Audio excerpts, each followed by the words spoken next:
Officer देखिए है रे, तोरा शायद पता नहीं खे कि हम केकर आदमी है। हमरा ऊपर केकर हाथ बा। पिछला आधा घंटा से तोरा ऊपर नीचे आगे पीछे जितना हाथ पड़ल वो सब डीएसपी अभिमन्यु दीक्षित के रहे। जोगिया पठान के खास आदमी हैं भंवर सिंह, सलेमपुर के मालिक, हिया के भगवान। जोगिया पठान के एक बार पता लगे के देर बा। एगो खजुअटिया कुकुर शेर के धमकी दे, ई हमरा पसंद नहीं है।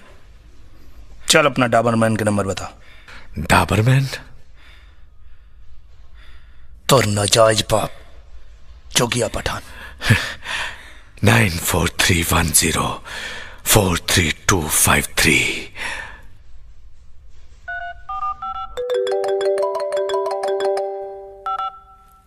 हेलो, क्या बोला था?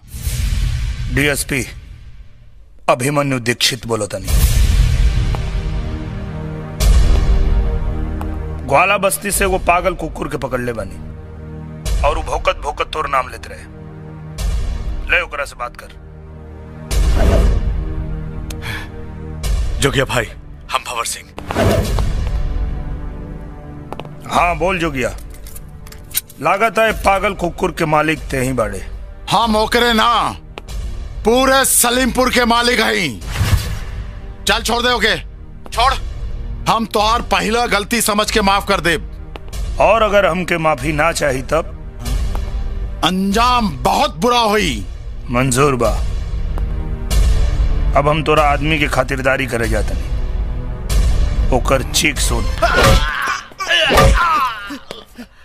महान वैज्ञानिक ग्राहम बेल जब ही फोन बनैले हुई हैं तो उनको के पता ना रही कि एगो कुत्ता के चीख ओकर मालिक दूर बैठल सुनी।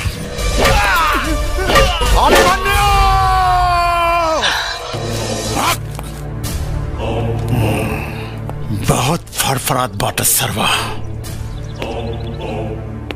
लागता हमके डीएसपी अभिमन्यु दीक्षित से मिली के पड़ी। आवाज हो गया पठान, हमरा पता रहे तू यहां जरूर आईबा, लेकिन इतना जल्दी आईबा ये उम्मीद ना रहे। जोगिया हमेशा वही करेला जेकर कोई उम्मीद ना करेला। विनाश काले विपरीत बुद्धि। अब तुहार उल्टा गिनती शुरू।